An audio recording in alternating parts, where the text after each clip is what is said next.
नमस्कार आप सभी को। अगले टॉपिक जो अपना लगातार लोक देवता चल रहा था उसको आजकल में पूरा करते हैं ताकि फिर दूसरा टॉपिक स्टार्ट करते हैं। लेकिन हम टॉपिक को इस तरह से कर रहे हैं कि इसके कोई भी पोर्शन छूटे नहीं, कोई भी सवाल छूटे नहीं और आपको किसी भी और बुक का आइडिया, कोचिंग क्लास के नोट्स की ज़रूरत न पड़े। तो बिना कोई समय जाया करते हुए हम दो देवताओं को, दो लोक देवताओं को जो विशेष रूप से प्रसिद्ध हैं, उनकी तुलनात्मक अध्ययन करते हैं ताकि आपको एक साथ दोनों चीज़ें याद भी हो जाएं और समय भी बचत हो जाए। तो अब देखिए, हमने एक साइड में लिया है मलिनाथ जी और एक साइड में लिया है तलीनाथ जी। तो फर्क सिर्फ इतना सा ही नहीं है कि इसमें म है और इसमें त है। अब देखिए, अब मलिनाथ जी की बात करते हैं। तो मलिनाथ जी का जन्म कहाँ हुआ था भाई? तिलवाड़ा गांव में। तिलवाड़ा कहाँ पड़ता है? बाड़मेर में। तो ध्यान रखना, हम पहले मलिनाथ जी को बता रहे हैं कि मलिनाथ जी का जन्म, हाँ, मली और मती यानी बुद्धि, तो मती से आप ऐसे याद रख सकते हो थोड़ा सा कि तिलवाड़ा बाड़मेर में। इनके पिताजी का नाम राव सलका, ठीक है ना, राव सलका था, या फिर कहीं पे राव तीड़ा जी भी इन्हीं के पिताजी का नाम है ना। तो ये दोनों एक ही नाम है, राव सलका बोल दो या राव तीड़ा जी बोल दो। और अगर आप मली को मती याद रखोगे ना तो ती भी इधर से तिलवाड़ा याद हो जाएगा और इधर से राव तीड़ा जी भी याद हो जाएगा। इनकी माता का नाम, मतलब कि मलिनाथ जी की माता का नाम जीर्णादय था। ध्यान रखना, मतलब एक तो ये जीर्णादय है और एक होती है जीर्ण माता। तो वो जीर्ण माता अलग है, जीर्ण माता, ठीक है ना, जिनका मंदिर रेवासा धाम सीकर में है। और लोक देवियों में ये ऐसी देवी है जिनका स्तुति गायन सबसे लंबा होता है। और मैंने पहले ही लोक देवता पढ़ाते वक्त बताया था कि लोक देवताओं में रामदेव जी ऐसे लोक देवता हैं जिनके ब्याहुला स्तुति गीत सबसे लंबे होते हैं। तो अब देखो आगे और, है ना, इनकी माता का नाम क्या था भाई? जीना दे। पत्नी का नाम क्या था भाई? रूपा दे। मतलब कि ये ध्यान रखना, मलिनाथ जी की पत्नी भी लोक देवी थी, पत्नी भी अच्छी भक्त थी, मतलब अच्छी देवी थी मतलब। और ये पत्नी के प्रभाव से ही भक्ति भाव में लीन हुए थे। और जो पत्नी के गुरु थे उगम सिंह भाटी, जो इनके पत्नी के गुरु थे उगम सिंह भाटी, उन्हीं को उन्होंने अपना भी गुरु बनाया और योग दीक्षा में दक्षिणा ली और योग में ये पारंगत हुए थे। बाद में इन्होंने बहुत सारे लोगों को साथ चलकर एक, बहुत सारे राजा महाराजा और बहुत सारे जो संतों को और अच्छे लोगों को, देवताओं को, संतों को साथ में लेकर एक पंथ भी चलाया जिसको नाम क्या दिया गया है भाई? कुंडा पंथ। तो इससे पहले ये ध्यान रखना कि इनकी पत्नी भी लोक देवी थी जिसका मंदिर मालाजाल की पहाड़ियों में है। मालाजाल, और मतलब इनकी देवी का, और ये मालाजाल ये तिलवाड़ा के पास ही पड़ता है, ध्यान रखना। और तिलवाड़ा बाड़मेर में, मतलब ठीक है ना। तो ये चीज़ ध्यान रखना है। मलिनाथ जी या मती, ती से मतलब तिलवाड़ा, तिलवाड़ा बाड़मेर, ती से मतलब तीड़ा जी पिताजी का नाम, माँ का नाम क्या कहते हैं? जीणा दे। जीर्ण माता भी सीकर रेवासा धाम में, ठीक है ना, वो भी जिनके लोग ऐसे गीत जिनकी स्तुति गायन सबसे लंबे होते हैं। और साथ ही साथ इनकी पत्नी का नाम रूपा दे, गुरु का नाम उगम सिंह, और रूपा दे सेम लोक देवी थी जिनका मंदिर अपने मालाजाल की पहाड़ियों में या मालाजाल गांव में तिलवाड़ा के पास में है। गुरु का नाम मैंने बता ही दिया, उगम सिंह भाटी।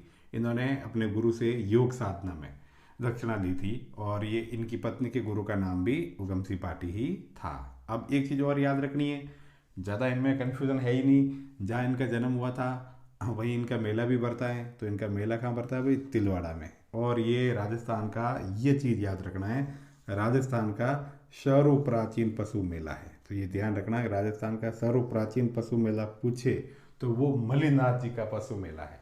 और सबसे बड़ा पूछे तो वो तेजा जी का पशु मेला है जो परबतसर में बढ़ता है, मतलब। तो ये चीज़ ध्यान रखना, आय की दृष्टि से राजस्थान का सबसे बड़ा पशु मेला या ऐसा जिला जहाँ पे सबसे ज़्यादा पशु मेले भरते हैं तो वो नागौर है। और सबसे प्राचीन पूछे तो मलिनाथ जी का पशु मेला है जो तिलवाड़ा में भरता है होली के दूसरे दिन से 1 महीने तक का, मतलब। तो ध्यान रखना, मतलब ठीक है ना।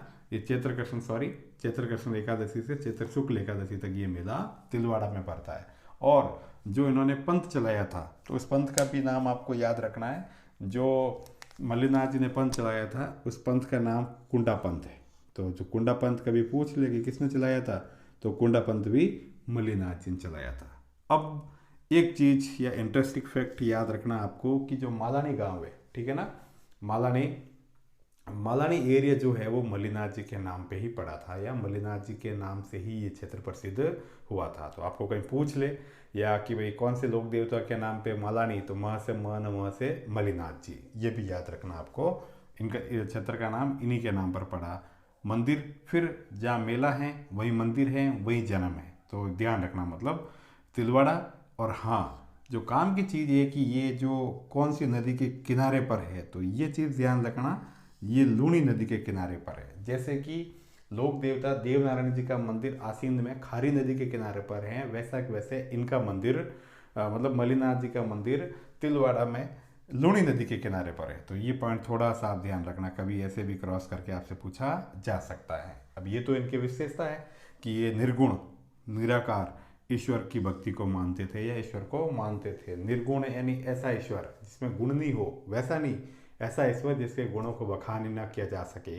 निराकार ऐसा ईश्वर जिसके आकार को मतलब जिसको आकार ही ना दिया जा सके, इस तरह की भक्ति भाव में। अनिर्वचनीय जिसको शब्दों में बताया ही न जा सके, इस तरह की ईश्वर की भक्ति की साधना में ये लीन रहते थे, या इस तरह के ईश्वर के स्वरूप को ये मानने वाले थे। अब ये दो छोटे छोटे पॉइंट है, ये आपको कहीं पूछे नहीं गए हैं, पर मैंने बहुत सारी बुक्स पढ़ी है, बहुत सारी गाइड पढ़ी है, बहुत सारे कोचिंग के नोट्स पढ़े हैं, उसके बावजूद ये जो कुछ दो पॉइंट और आए हैं कि एक तो 1378 में, ध्यान रखना 1378 में इन्होंने मालवा के सूबेदार निजामुद्दीन को हराया था। मतलब तो क्योंकि ये राजा थे ना, तो इन्होंने मतलब 1378 में मालवा के सूबेदार निजामुद्दीन को हराया था। तो एक तो ये पॉइंट याद रखना, और एक अपने भतीजे चुंडा जी की नागौर और मंडोर विजय में मदद की थी। तो एक ये दो पॉइंट आपको याद रखने हैं कि इन्होंने एक तो निजामुद्दीन को हराया था और साथ ही साथ अपने भतीजे चुंडा जी को मंडोर और नागौर विजय प्राप्ति में सहयोग दिया था। और जो ये इनके चाचा का नाम क्या है भाई, कानड़ दे, तो ये भी ध्यान रखना कानड़ दे। और जब कानड़ दे चल गए थे तब ये कुछ समय के लिए महवेवा, है ना, मैं ये लिख लेता हूँ, महवेवा के शासक भी बने थे। मतलब तो ये चीज़ें मल्लिनाथ जी के बारे में है, ये पढ़ लिया अगर आपने तो फिर आपको और कुछ भी पढ़ने की जरूरत नहीं है।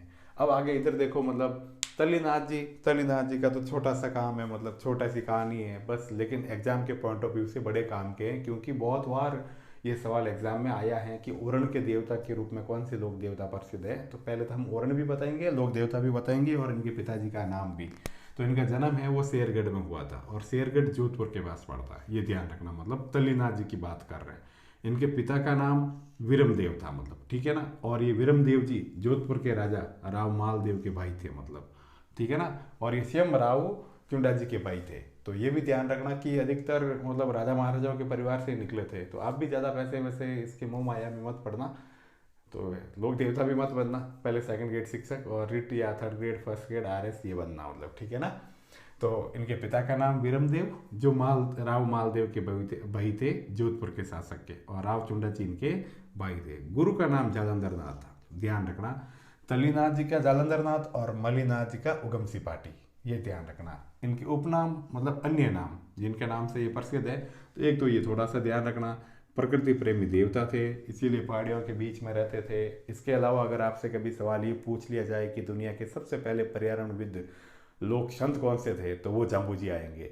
और आज भी उनके अनुयायी जो भी विष्णु है, जो 29 नियमों को फॉलो करते हैं, वो प्रकृति और प्राकृतिक जीव जंतुओं के बारे में अपनी जान की बाजी भी लगा देते हैं। लेकिन अगर लोग देवता के बारे में पूछे तो प्रकृति प्रेमी, तो वो ध्यान रखना फिर आपको तल्लीनाथ जी आएंगे। और जो सबसे काम का पॉइंट वही, ठीक है ना, कि कौन से लोक देवताओं को ओरण के लोक देवता के नाम से जाना जाता है।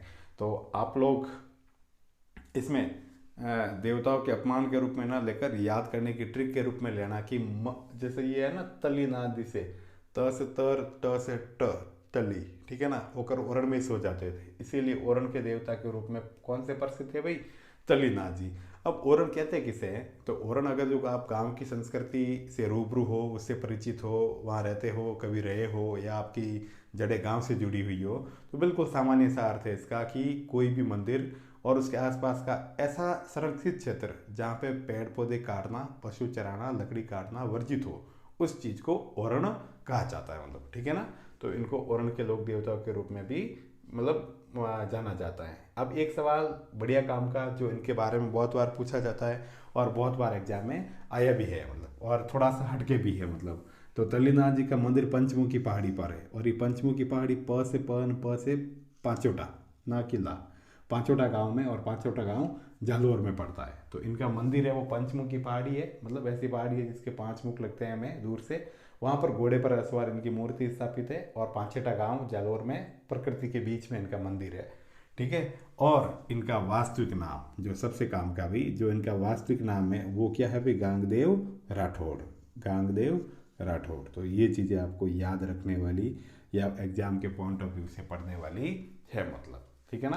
तो एक तो जो सबसे बड़ा अपने तल्लीनाथ जी में ओरण के देवता, वास्तविक नाम गांगदेव राठौड़, जालंधर नाथ, पांचोटा या पंचमुखी पहाड़ी पर इनका जो मंदिर है, ये चीज़ें आपको याद रखनी है, मतलब ठीक है ना। और इधर से तो बस मैंने बता ही दिया, माता का नाम जीणा दे, पिता का नाम रावसल का बोल दे या तीड़ा जी बोल दे। तिलवाड़ा माता, सॉरी तिलवाड़ा में इनका मंदिर है। वगमसी भाटी इनके और इनकी पत्नी दोनों के गुरु का नाम है, मतलब रूपा दे इनकी पत्नी थी, जिनका मंदिर मालाजाल में है। मालाजाल बाड़मेर के पास ही पड़ता है। पंथ जो चलाया वो गोंडा पंथ है। सबसे प्राचीन जो पशु मेला है वो मल्लीनाथ जी का पशु मेला ही है। मालानी क्षेत्र मल्लीनाथ जी के नाम से ही था। मंदिर भी तिलवाड़ा में ही है, मेला भी तिलवाड़ा में ही भरता है, जन्म भी तिलवाड़ा में ही हुआ। और ये निर्गुण निराकार और अनिर्वचनीय ईश्वर के भक्त थे, और 1378 में मालवा के निजामुद्दीन को हराया था, और साथ ही साथ अपने भतीजे रावचुंडा जी की नागौर और मंडोर विजय में सहायता प्राप्त की थी। एक चीज़ और बता देता हूँ आपको, सिर्फ स्क्रीनशॉट से काम मत चला लेना कि हम वीडियो ना देखें स्किप करते करते, और स्क्रीनशॉट से काम चला लो, क्योंकि स्क्रीनशॉट जैसा मैटर तो आपके किताबों में भी पढ़ा है। अगर आप उसी से पढ़ लेते हैं तो फिर मुझे देखने की ज़रूरत ही नहीं है, एकदम खरी खरी है। तो आप इस वीडियो को देखना, शेयर करना, सब्सक्राइब करना, और अच्छा लगे तो, ना लगे तो आप बिल्कुल स्किप करना, और जो अच्छा लगे आप उनसे पढ़ना।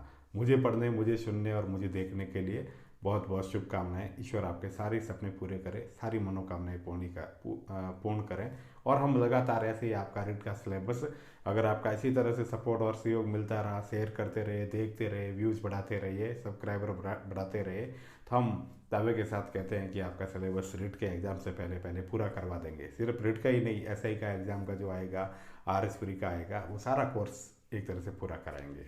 तो सुनने के लिए पुनः बहुत बहुत शुक्रिया, हार्दिक अभिनंदन।